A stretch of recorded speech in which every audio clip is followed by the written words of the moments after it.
Welcome to the Mindset Unleashed Today podcast. My name is Tommy Gucciardo, and I'm excited to share my insights and experiences with you to help you shift your mindset and improve your life.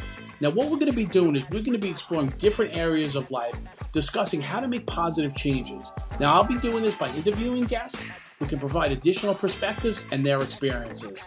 I believe that by making a mindset shift, we can all unleash our full potential and create the lives we want to live. I hope you'll join me on this journey. Welcome, everybody, to the Mindset Unleashed Today podcast, where we focus on the power of the mind and how it transforms your life on a daily basis. You know, we're starting our second season, and I'm really excited about that. You know, I have a new staff and new people to help me grow this podcast and get it out to more people. And, you know, I couldn't be more excited to have Marcus Smith II as my first guest. This guy is truly inspirational. I mean, you know, former NFL player turned mental advocate. You know, that's phenomenal. You know, like what he goes through on a daily basis, like in the NFL, had to be like so tough and so stressful. You know, and I did a little, you know, I looked a little bit about you. Like you started as a quarterback, right? And you know, so you must have been a star in your community. Everybody look up to you. You go to Louisville, and then you become, you know, just a man on the roster, right? And you made yourself into a defensive end, right? Outside linebacker. And you kind of grew, and you became a first-round draft pick. Like, that had to be tremendously stressful. And the draft that you were in, that was crazy. Yeah. You had Aaron Donald, right? It was a lot of defensive ends, pass rushers. Yeah, Khalil Mack was in that draft, right? Yeah, that's kind of what I did. I think that's why I went as early as I did. I was probably like 6 on the draft board. Right. So a lot of 5 of the pass rushers were on the board. So Right. that moved me up. So Right. that's how I ended up doing it. Yeah, but you know, it's amazing to think, you know, the journey from what you went to, and then becoming a first-round draft pick, you know, and being popular, right? And being like, you know, the Eagles expected something out of you. Like, what did that do to you, like on a daily basis? What kind of pressure were you on? How'd you deal with that? Man, it was a lot of pressure, and it was something that I had never dealt with before. Right. If you go all the way back to when I was in Pee Wee, my father coached me all the way up until I was about 11, 12 years old. And the reason he stopped coaching me was because the parents were getting mad because they felt like the only reason I was playing was because my dad was a coach. So I had adversity throughout each part of my life, but I had just never really dealt with those adversities, those things that caused me to have anxiety, those things that caused me to be depressed. So over time, once I got to the NFL, those things that I didn't address started to weigh on me a lot more once I got to the league, because now you have money involved, you have politics involved, you have fans, you have the coaches. And you're under the lights every single day. Man. Right. You're like, everything that you do is probably magnified. Yeah. Like, you know, a regular business guy or a regular guy going to work, you know, all right, yeah, you might not be able to meet someone, but there's not a photographer snapping a picture at you when you walk out of practice or out of a restaurant or something. So that's got to be stressful. Yeah, no, it is. And in order to extend your career, you have to play well. Right. And so you have to be able to separate, okay, the love for the game and the business side of the game. And that was hard for me because I just love football.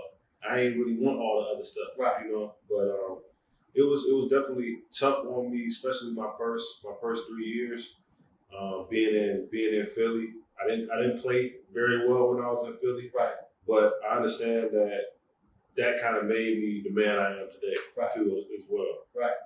Why do you think you played well, though? For me, I didn't play well because I just thought that I wasn't good enough, right? I'm on the field with Jason Peters. I'm on the field with Brandon Graham, Connor Barwin, T. Cole, like all of these guys. I'm actually playing under them. And my first year, I just felt like, man, like, am I doing enough? And am I the person that they drafted? So those thoughts were going through my head. And then once I actually started to get it and started to click, because I didn't play that much my first year. The second year, I ended up tearing my hamstring. So my career is starting to go better on the up and up, and then now I get hurt. So now that's another obstacle and another thing that I have to face to get over mentally to be able to play. And, you know, by the time your third year hits, I only got 1 year. Being a first rounder, you only really get about 3 years to be successful, right? And so it's like if you're a businessman and you invest in something, right, you want to see some return on it, right? Exactly. So for me, they invested in me early, but they didn't see any return fast enough. And so that's, you know, how that that's the money part of it. That's the business part of it. Right. And you get caught up in that, and it kind of, you know, messes with your mind and messes with your emotions. Now, do you think, you know, I know this is a question you probably can't answer, but maybe you could, right? Mm-hmm. The person you are now, if you had that in you, do you think you would have been a better athlete or a better football player? Man, that is a good question. I think that everything happens for a reason. Right. I wouldn't change anything that happened to me. You know, I was the first one in my family who ever made it that far. I didn't really have anybody to go to going into the league to talk about, hey, what to expect, what I should be doing, how things will be, right? Because I came from Louisville. The fans are not as passionate as Philly. Oh, Philly right? Fans crazy. Hey, man, they have a jail cell in their stadium. So that tells you something right there, right? Exactly. But I wouldn't change anything. I would not change anything about how everything went because it shaped me to be the man I am today. And if I wouldn't have went through those things, I wouldn't be a mental health advocate. I wouldn't be a life coach. I wouldn't be helping other football players get through the same things that I went through. Because at the same time, you have those guys who are the Aaron Donalds of the world, the BGs of the world, those premier athletes. But then you have those athletes where the majority of those athletes are probably like 80% of those athletes are like me. Right. And so that's why I am big on mental health in what I do because I know that majority of the athletes deal with that. Right. Whether or not you play in the league or not. Right. But it's the rest of the world deals with that. Right? Yeah. It's not just athletes. Right. This is a world problem. Like, you know, there's too much pressure on people to exceed, you know, to be something. Yeah. And it's very, very hard nowadays, you know. Yeah. But you know, I was reading, you know, about, you know, your whole situation, how you know, with the Seahawks and you know, how you tried to commit suicide. And I gotta tell you something, right? So I'm gonna tell you a little bit about myself. You know, I'm in recovery. I'm in recovery for about 14 years, 6 months, and, you know, like 15 days, right? And what you had was a spiritual awakening. Yeah. Right? Yeah. Like that phone call was a spiritual awakening. And that's what we talk about in recovery. And it's just crazy how, you know, it took me a long time to understand that. They used to be like, just call somebody. Yeah. Just make a phone call. You got the phone call, luckily, this time. Yeah. But you know how many people don't make that phone call? Right. And how many people don't get that? Because it's just the change of your demeanor, right? Like it's a mindset thing. Right. You know, you heard your wife's voice, right? And then you went on again, and maybe I'll just injure myself this time. Yeah. Right? Like, what takes somebody to get to that point? Like, it's just crazy what the mind does to get to that point. And then you got another phone call. Those 2 phone calls saved your life. Yep. Right? And put you on a path to where you are today, you know? Yeah. And there's so many people that don't get that, and you're lucky right now. Man, I am a lucky person, for real. You know, by the grace of God, I am still here. Right. And that is what I live by. That's what I talk about. That's something that also shaped me to the person I am today, right? Being in Seattle, you know, I would say how a person gets there, because I know you kind of asked that question. Right. How does a person really get to that point? Right. As men, right, we mask everything. We don't like to talk about nothing. Right. And women do that too, right? Because they have to put on this persona like they're strong because when they go into the industries and doing different things, right, you know, men could look at them in a different way. So they put on this strong act too. But I think that because we as men don't talk about the things that we've seen, the traumatic events that have happened in our lives. Think about me being 8 years old, my first anxiety attack, and I never addressed that one thing. Right. So it was major anxiety attacks after that. Then it was parts of my life where I had depression. So these things I never addressed. So now, being in Seattle, I'm, 26, 27. Now that's all that weight from 8 all the way to 27. On your shoulders, on right. your head, carry it with you. And I didn't think I could talk to a therapist. I didn't want to talk to anybody because I'm like, okay, if upstairs knows that I'm talking to a therapist, are they going to say I'm mentally weak or I'm not mentally ready to play? Right. I've already had a target on my back because I didn't play well in Philly. Exactly. So that's what I'm thinking. So coaches asking me like, "Hey man, you good? I'm great. I got bags under my eyes. I ain't been sleeping. I'm doing great. I've been having anxiety attacks in my sleep. Everything, right? So that's how I got to that point because it wasn't that I truly wanted to kill myself. It was more so I wanted to get rid of the pain, and I wanted to do anything to get rid of that pain. Yeah, and I totally relate with you because and you said something interesting that for me, resonates. What happened made you the man you are, right? That, I went through crazy things. I was incarcerated, losing family, losing my kids, along that way, using drugs. And you talk about that whole man thing, I cried at that. I'm okay to cry. If I feel like I have to, I'll cry. I went so many years with that, men don't cry, men don't talk, men don't say anything. So when I came into recovery, they said, get a sponsor, talk to a man. I'm like, why would I want to talk to a man? Why do I want this man to know my weaknesses, basically? Yeah. Because in my world, if you have a weakness, just like you on the football field, if a player knows you're mentally unfit or something like that, that's a weakness. They go after you, right? Yeah. And that's the game plan. Go after Marcus, right? The same thing with me. I didn't want to talk to anybody. But once you start opening up and getting those breakthroughs, man, it's like a relief is lifted from you. And I know, listen, I never tried to commit suicide. But I had those feelings. I had that depression. I had those black days where, everything was going great, but I still think everything sucked. Right. It's like a black cloud. Oh, it's just always following you. It's always over your head, right? Yep. And a lot of that stems, and you talking about that, an anxiety attack at 8 years old. That just boggles my mind, right? Yep. And nothing was done about it. It's all this stuff that happens to people, it stems from children, right? Because we don't know how to deal with stuff. And maybe our parents don't know how to deal with stuff. And it's not their fault or anything. But so now, how would you talk to a younger athlete today? How would you tell them, to speak to somebody? What's your message to them? Man, I usually say to athletes who are going through a mental health struggle or can't really speak to someone or scared to speak, I always say it's about education, right, first.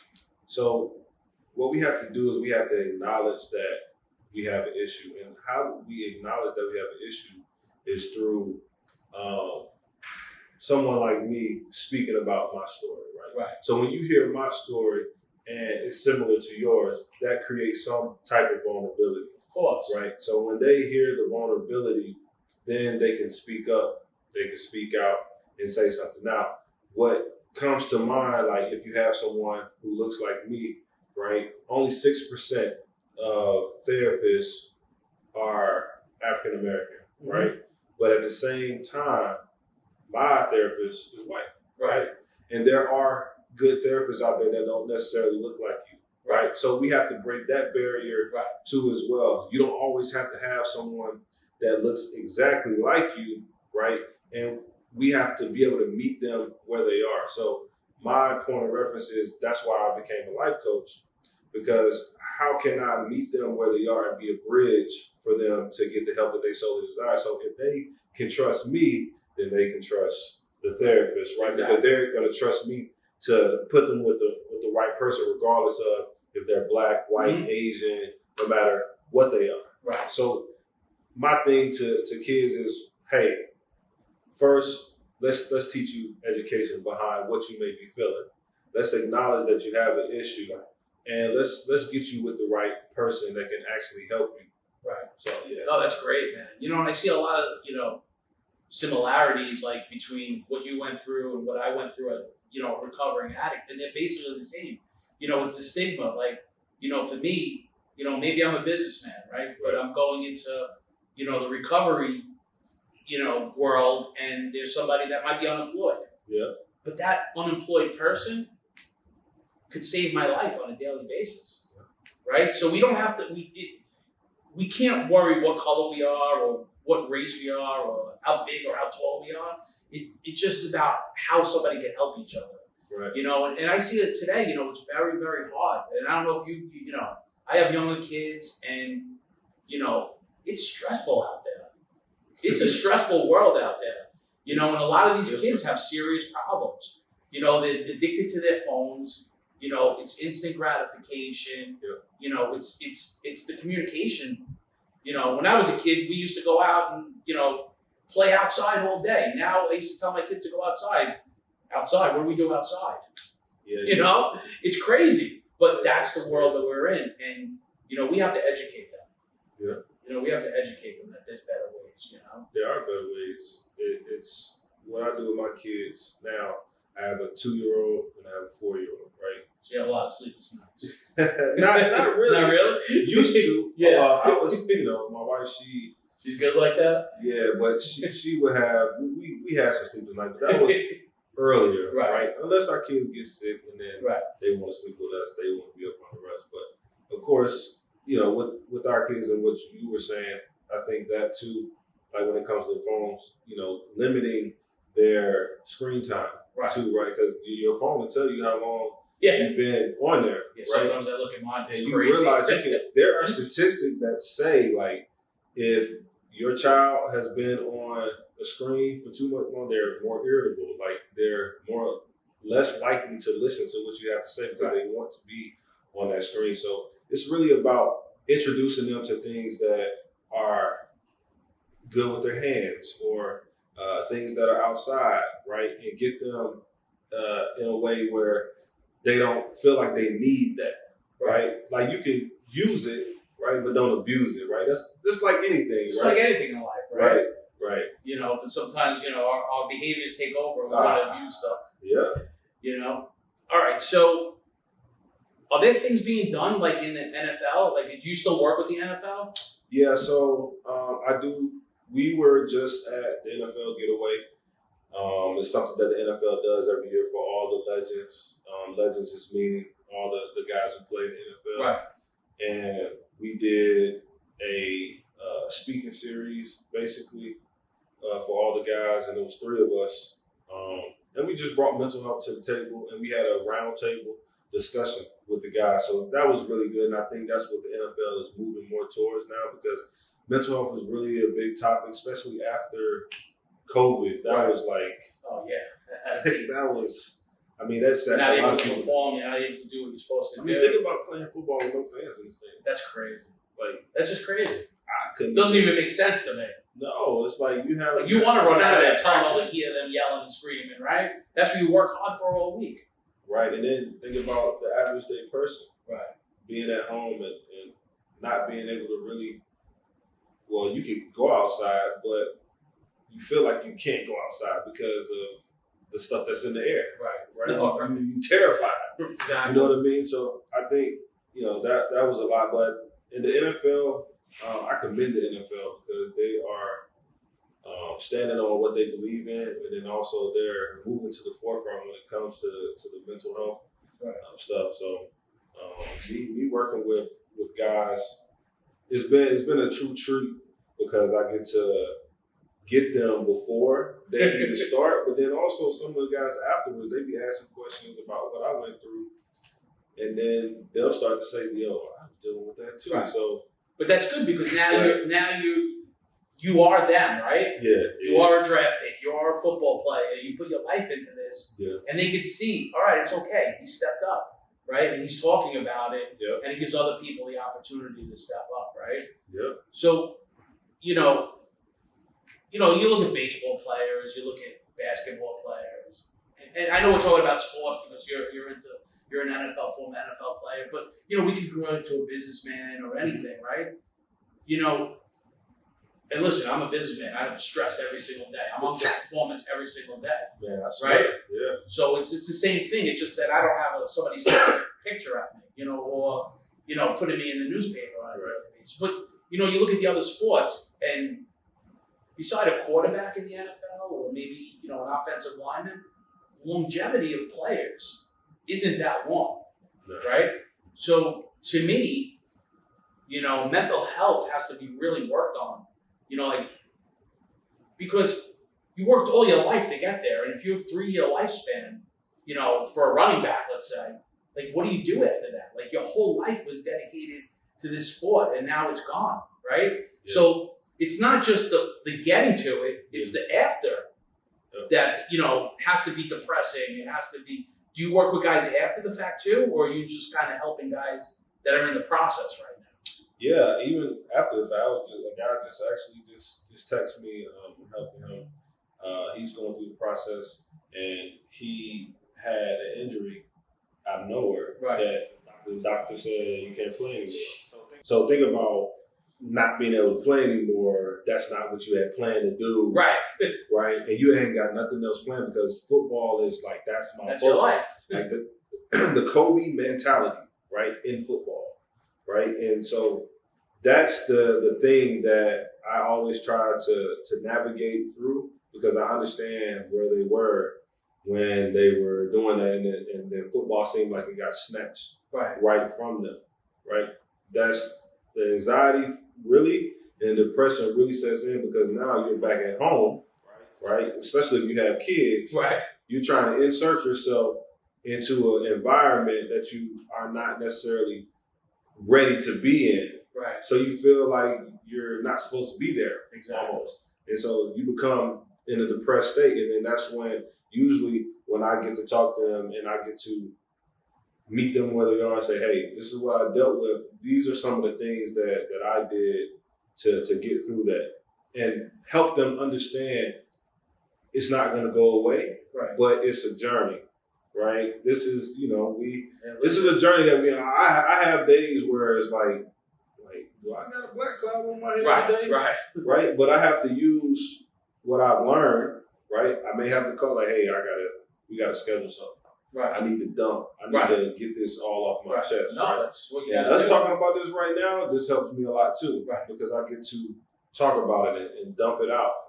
Because that's important. The more that you take it from the back of your brain, push it to the front of your brain, release it out your mouth, the more that you will free yourself.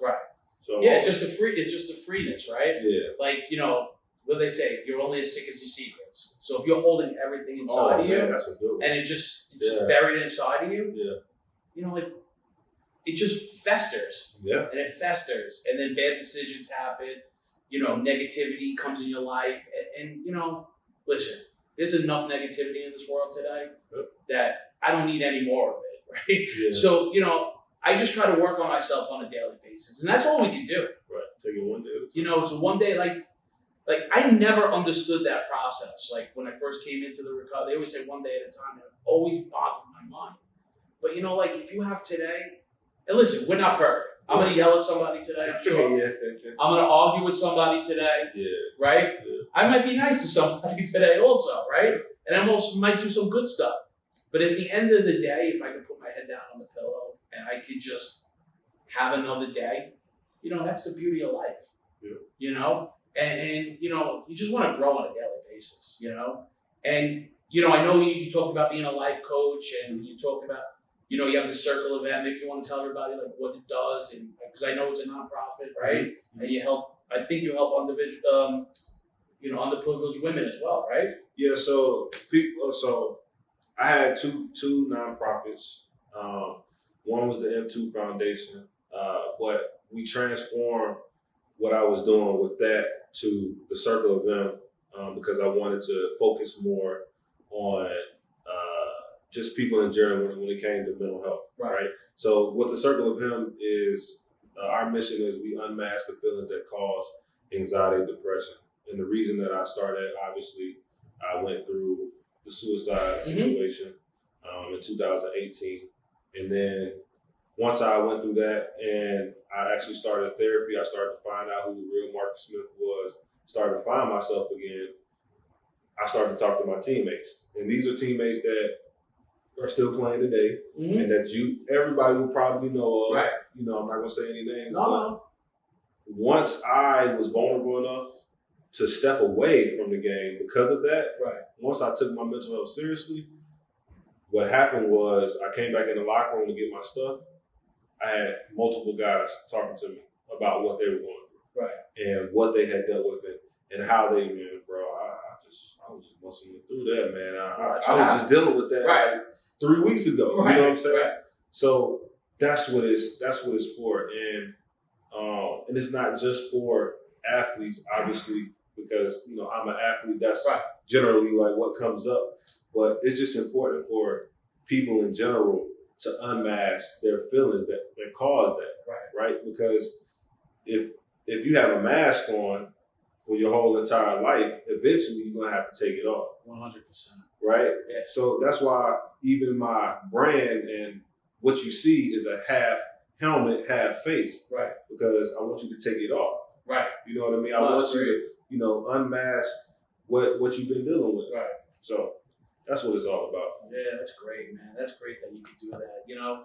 And that's, what was that feeling like when, you know, I mean, I know you kind of touched on it a little bit, but like when you knew football was over, like I know you went through, I know you were okay with yourself and where you were, but like, that's gotta be like, I don't know, like, I have my own business. I don't even know if I walked in today, like how I would feel. I would say, I'm done. Man. Like, that's gotta be when you put your life into something. When you're a kid, man, and you're playing football, that's all that's on your mind. Right. So you're never thinking like, you think you're going to play forever. Right. You know what I mean? And so I had this goal of playing 10 years. Obviously, I played 6. But I walked away, and then I came back at the end of the year. Right. And I played with the Redskins at the end of the year. So I left and got therapy, seen my daughter born. Right. Told my agent, like, hey, I want to at least finish the year out. Right. I finished the year out. So that was a big accomplishment for me. Right. Because I was able to come back, finish those last 4 games out, get my final season. But then after that, that's when the real work began because I had never not played football since I was 5 in September. Right. So I'm in the house watching the games, and I remember being in, and there's a lot of private football players that can attest to this. In August, my body just starts feeling weird, like starts getting in like hyper flight mode. Right. Like I'm about to get ready to. Right, because you know that you've been training like that your whole life. Man. August, you're going out there, even as a kid in high school, right? Man. Pop Warner, August, you were getting yourself ready. And then I was so irritable, just about every little thing. I remember being in Seattle. I had my last concussion. I was probably my like 3rd or 4th concussion, and it was just a very hard time because it forced me to sit down, be with my family, be intuitive with my kids, right, and actually work on myself, right. And that was a hard thing for me to do. So what I ended up doing, I ended up going out to APN. APN is a mental health facility. For anyone who knows, who ever wants to go out there, I went out there for 30 days. Right. 30 days therapy every day, but it changed my life. Right. And so once I came back home, man, I was definitely a better man, and I was just more consistent with what I was doing and how I went about my daily business. Right. But I'm gonna tell you, man, 2 years, because I didn't go until like 2 years after. Right. 2 years, it was like the toughest thing ever not to be playing football, man. It's just like, who am I outside of this helmet? Right. So, yeah. So, when did are you Marcus now? Like, is this the Marcus that you want to be, or you have more growth? This is like a caterpillar. Right. Right? I was a caterpillar. Oh, look how nice you said that. I'm just a beautiful butterfly. You know what I'm saying? That's who I am now. now. The person that I am now is what God intended for me to be. But He also needed me to go through all the things that I went through in my whole entire life, Right. so He can use me in the way that He's using me now. Because guess what? Just like you said, it is alarming. It's crazy. I was looking at it. It's like It's 3.5 million. This is just in the United States. And that's why 3.5 million. That's why we got to keep talking about it. Everybody, like, if it's very important, right, for people to see the vulnerability, Right. especially in Black men and men in general, right? It's just important for that, because if you don't see it, how will you know that it's okay to do that? No, you're right. Like, just look what you just said. You're a caterpillar, right? Big football player, and you got it was almost emotional. Yeah. Like when you said that, right? And that's the vulnerability, right? And for me, it's always been like, people say, "Well, you went to jail. You went to, you were a drug addict." Like, ew, almost, right? Yeah. But I always say to them, I wouldn't change that for anything, right? Because that's who I am now, right? And my kids understand that. People in my life understand that. And I'm able to show growth as a human, right? As a man. And that's the beauty of this thing, right? We just change our philosophies. We change our thought processes. We get better. And we don't have to be someone we're not. Right? Because we always want to mask. And like you said, you want to unmask, right? And that's the beauty, man. Just becoming who you are. And just who cares? Right. Like, listen, I say this, but I say it in a weird way. Like, I don't care what people think about me. It's what I think about me. Right. Yep. And we talked about a lot of great stuff here today. I'm really happy that you came here today. I'm really happy you're my first. I came too. Yeah, it came good, right? We had a good time. Yeah. And it's just a beautiful thing, a beautiful process that we're able to talk about things, we're able to grow our minds, and we're able to get better on a daily basis. And, if anybody has problems, reach out to Marcus. Why don't you tell them where you're at, Marcus? Like, give them all your social handles and everything. So, social media, Instagram, MoneyMark91. My nonprofit is the Circle of M. You can always reach out to us. If there is anything with suicide, you can always dial 988. I do work with them as well. I'm an ambassador for NAMI, which is one of the biggest mental health organizations. They have a lot of resources for you if you are dealing with some mental health issues. But also, I'm a life coach, so if you do come to the Circle of M or anything like that, I can always give you some words of advice, push you in the right direction, or just be a listening ear for you. Sometimes that's all it takes, is that listening ear. Yep. Right? It's not about anything. You don't have to say nothing. Just listen, and sometimes people feel better just from that alone. Yes, sir. All right. Well, thank you for coming. I thank you for everybody for listening today, and hopefully you got something out of this. Marcus's great story. Follow him on all the social handles, and also with us, you can follow us on all social handles. There'll be a link in the bio, and thank you for joining, and we'll see you next week.